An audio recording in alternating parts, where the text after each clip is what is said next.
Okay, for this section, I'm going to talk about another pattern that's very common in whiteboarding or sketchnoting, and that is something I'm going to call the connector pattern or the integration pattern. And this pattern is really common in network architecture or became very common when I worked at Okta for identity because the purpose of identity is to bridge together users and user stores and applications. So, because that was what we were doing as our transformation, I use this connector pattern very frequently. And so, I'm going to show you how my most common architectural sketchnoting practice worked and how I evolved it when I started. Let's switch here. Okay, so what you can see behind me is one of the earliest sessions that I did where I started to notice this pattern of users on the left-hand side and applications. So in Okta, when you're doing SSO, a lot of the pain of that you're trying to solve for your customer is for connecting their users, in this case, in the beginning days of Okta, primarily employees, to the applications that the business would provide.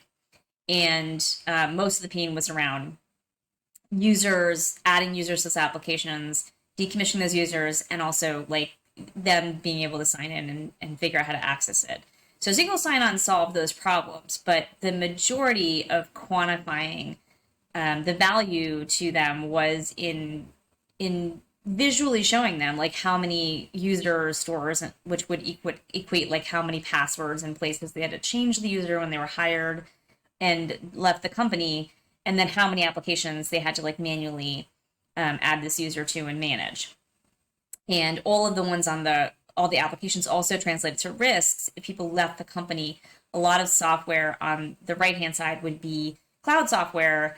And so in the case of single sign-on, like that actually caused a problem for the company because you would leave the company and you could still access this software if you had a username and password. So the more that we could understand how many touches they would do on the user stores when they added an employee or lost an employee, and the more we could figure out how many modifications they would do on the applications, then that would just translate to how much more valuable the solution was in terms of dollars. So we would take time out of manual processes, we would take risk out of security, and a lot of times we would also take dollars out of cost because they would usually have to pay for every user.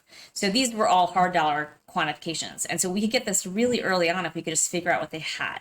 So this is like one of the first ones that I figured out, when I was working with customers very early on. Like it was really, we're just asking like where their users were and where their applications were.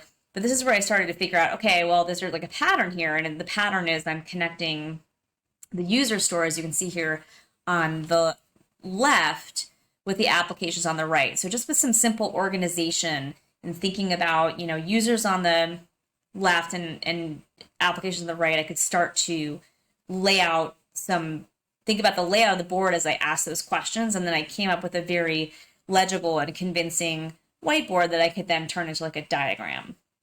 So that was sort of the first step. Okay, I got better at this. So as you can see, this one looks pretty organized. As I continued doing this, I realized that there were many commonalities to how many places you would modify and add user accounts in the user store side. So you'll notice here, like this is pretty legible. You'll see this dev AD, very common for people to have AD. Very common for teams to have central places they would add developers. In AWS, that was either AD or AWS's IAM manager. So what I would do is I started to color code these things so that it was really clear to understand where the user information came from, and all these applications that you would see sort of evolving onto the right-hand side. If they came from a single source, a different source, right? They would connect through Okta, and so I would use the same color coding on the right-hand side. Many of the protocols were different, so I would write those protocols on those lines, and that would actually help me get that information ahead of time. And a lot of times when you're bridging together user sources and applications, there was this differentiation of what which one had what piece of information, and there was a unification of that profile in Okta. So I would use this color coding to kind of show very clearly where that came from and where it went or what was using it. So this is where I started kind of evolving. It looks pretty good. Was able to translate this into diagrams, but this is where I started to see the pattern of, it would be users, it would be like this assembling of profile and attributes and different color coding. Possibly it was this application of different security policies as you changed how they would access their applications, and then it was the different applications and this pattern to the applications too. There's very, very, very common pattern to these applications, which kind of evolved in the third slide, I think, where you can start to see, like, I'm starting to pre-ask even more color coding. I started asking specifically for the presence of specific user stores because they were so common, and usually that would actually help me surface a lot of information, because I would say, clearly, do you have AD, and do you use ADFS, and do you have, these other directories, like you have single sign-on for some things, do you have SiteMiner, do you have, ping identity, you have this. Do you have an HR system? Do you have orchestration? Do you have anything that does that? Do you have HR systems that bring employees in? So HR, in my case, would actually live on both sides of the equation. The users would come from it. You can see PeopleSoft here, and then they would actually land also into PeopleSoft for access. So they lived on both sides of the diagram. And here you'll see some more organization that I'm applying as I'm starting to learn the pattern. I have these user stores on the left. And then I started realizing, there's only really a maximum of 6 types. So I can anticipate them and I can start asking if they have any of the same type. And that's really helpful. I color code them, their assembly of that profile, and then I color code their groups and roles and the policy and the security policy that goes with them. And then I start to anticipate the applications that they connect to. And the patterns became very clear. All companies had HR systems. They had productivity tools. They had ITSM. Every single company had these kinds of tools. And then, most companies had this, very, very common subset of access tools that needed high levels of security on single sign-on. And then they all had like kind of the same underlying systems. Like if you were in healthcare, you always had, Citrix and Epic and other common systems. If you were in retail, you always had, or order management, you had like CRM and things like that. So these were really common patterns that I could just anticipate and start asking about. And so that just sort of evolved. So now that I kind of had this pattern down, the next thing is I took that pattern, I sort of looked at what our documentation Okta, like, and our slides, like how it explains stuff, and saw if I was missing anything. And this was actually the slide that sort of like showed me, what the total picture was, like what I could be looking for and what would possibly be in a customer's account and what I could connect. But you see, it's all over there. So what I would do is I thought about the slide and I thought about those patterns, and then I took that framework and I just sort of made it into a framework that was something I could draw very rapidly depending on the answers to this question. So then it became this framework of questions, with Okta in the middle for this connector pattern. I was always connecting users and applications. And so I would always I would just go left to right, like you would read, right? Always go left to right if you're doing this in an English setting, or that's the direction you read in. And the secret that I use is always start with the most common stuff first, because you'll probably hit it. And so I always put those at the top. And then also I ask them to prioritize them at the end, but that's okay. We'll get to that. So once you understand the pattern, then you can start asking these questions. And as the customer answers the questions, you can just lay out the board, like you're just filling in the blanks. And I always ask about custom applications. I was a customer identity engineer, but I always asked about the top 6 sources, and they were like custom apps, ADs and LDAPs, HR mastered profiles. I asked about custom applications. It was very common for you to contain the credentials in there. I asked about external IDPs, social, and also other B2B relationships. And then I also asked about like if they actually had any kind of inbound APIs or anything that would poke at that would need to like programmatically add a user. And I actually kept track in my mind of like how often I encountered these things.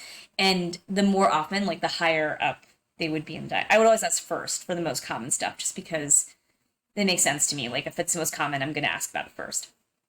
And I would keep this color coding so it was very clear to see where the groups and roles would come from for access, where the information might be held. And this would be incorporated into the security policies. And, over time, I also found the patterns for this were really like you're applying security, like before, during, and after the login. And so then it became really simple to sort of ask them, like, what kinds of security practices do you do before they log in?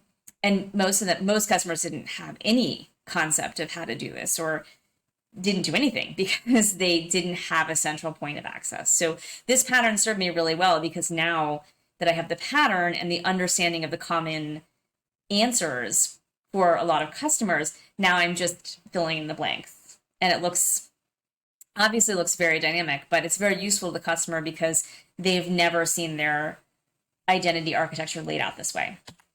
And so we lay out, the policies that they would like to have. And then I would also, as I went on, I would also ask them to rank them in order of importance or in order of like viability, if they could or could not do these things.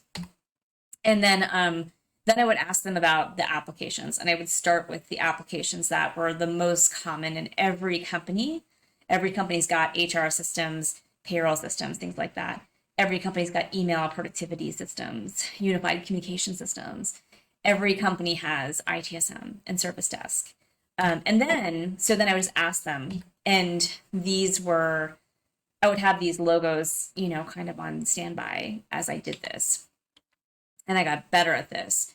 And then, I started to surface like these common patterns. So there were 4 that I started with. I eventually settled on 7. But these were the security tools that were most commonly used to grant access in general. And so because they were granting access, you had to log into them. And so these were this was like the front door of a company. And so all I had to do now was just ask, like, do you use this? Do you use that? Do you use this? And it was just like literally like fill in the blanks, like easy stuff. And, I had done this so often that I knew how the integrations for Okta would be done with every single one of them. So I could answer any questions the customer had, like, how are you going to connect that? I knew, like, I already anticipated that. And then I would ask them about their top apps, like what was critical to them. And now I'd fill in what they were. And now I have essentially the most critical apps for security and risk. And then I would have the most critical to the business. And everything else was great. Anything else I might find after that was great. It would not make or break my business case. So it matters, but it just didn't. Like at this point, this would be an Okta customer at this point. And then I would just point out these other things, like these are these generic ways that we would connect applications that were pretty unknown. And so if they mentioned something that I didn't know, I would draw this in, and I would kind of label the other applications under here because this is the generic connector that we had. And then, of course, all of this information would be observable in their observability systems. And so I would just ask, and everyone's got one, so I'd always ask what they were. And, because I was anticipating all this, I had already researched how we would connect these things. And so if I was ready to go with all the questions, answers, I would walk out of a customer in an hour with like their entire identity on a slide. And then we would build the business case from this. And so this then became a framework, right? If you're thinking about a framework for discovery and for putting verbal information visually, this now became a way to capture that information. And it just became a way I could just output. Now that I had so much of it, I could just do it on the fly. So if you were making these connections, then I would draw on the board, I started drawing the board, when you could see actual solutions to your problems. And I would put them in these little buckets. And not everything is in day 1 or day 30 buckets, but you want to make sure you label them very clearly. It's not 3 months or 6 months. It was like day 1, like right away, you could do this. A month, you could do this. And Anything else I wasn't sure of, I put in the future, but it wasn't that far in the future. So this was like someone was just seeing right away in an hour, they were seeing, all of their integration problems get how it would be connected, in what method. They could just, it was very easy to understand.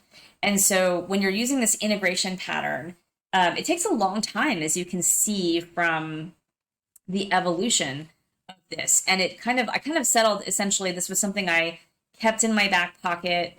I actually printed this out a lot of times, and I would just like, I had someone like, I'd check boxes and things, I'd write on it back when we were like visiting the customers a lot. And then, over time, even before COVID started, I started just doing this on slides, just with like pre-built shapes, and I would just drag them on and connect them dynamically on the slide itself, because it was just so easy at this point to do it. And this is the final form. Like, I just settled on, this was kind of the top. Like, I already knew the top 6 sources. I didn't bother listing them here because they're actually shapes on the side of the slide. I'll show you that in a bit.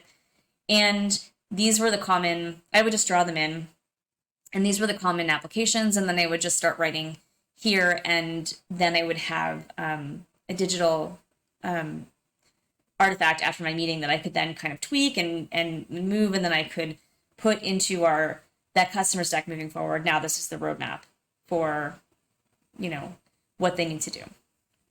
And so this is like the integration pattern. If this is what you're doing or you're trying to sketch out, then that's how it evolves, right? You have to start by looking at, the sources, the drawings and the sources, and kind of coming up with maybe the final pattern, like what might be here in these slots, and then you have to fill them in dynamically. And the best way to do it is through watching, is just through practice. And this is how I ended up with these slides. And so now what these would do, this is an example from a customer. This was a final transcribed example that from a customer that I've removed their name, where we wrote down all of the answers, and then I just transcribed this to a slide. And this is the slide that we then returned at the end of the meeting. And we just returned it with a slide and with the business calculations directly attached. So we already knew like what we had to connect. We already knew whether or not it was connected before. We knew all these benefits. There were like dollar amounts attached to all of these.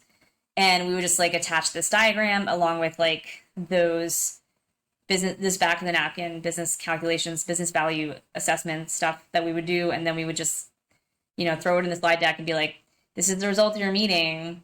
When can we move forward? And, it would just be unlocked. It would just unlock doors. Right. And so that's what this would do for you. And so this became just very simple ways for me to sketch out the customer problem. So this is like an example from a customer where this is their real diagram. Like this was a transcribed, I don't have the original picture, unfortunately, but I just sort of transcribed this from their whiteboard. This is what they drew. And they're like, this is what we're doing. This is what we have today. And we took that and we wrote down like, kind of every problem that they had. And then we took it from that and we just like transcribed it into that framework. And now here is the same infrastructure laid over the same framework, right? So we're laying it over the same framework, and now we just make the connections. We connect HR, we connect AD, we have a benefit every time. We add policies, we remove things that are extraneous, benefits every time. We connect those common things. They get benefits there. That removes certain things. This actually became very effective, right? So this is an effective pattern. If what you're doing is this bringing things together pattern, or you're selling software that's connecting things, or you're creating a center of excellence that's connecting things, this is the pattern that you should follow. And it really follows the same format, where if you can come up with the pattern of what's in the middle and connecting the left hand to the right hand, now you can actually create a sketchnote framework that you can fill in dynamically every single time you use this pattern, if that makes sense. So this is the integration pattern, and I look forward to you guys putting together your transformation pattern from this pattern.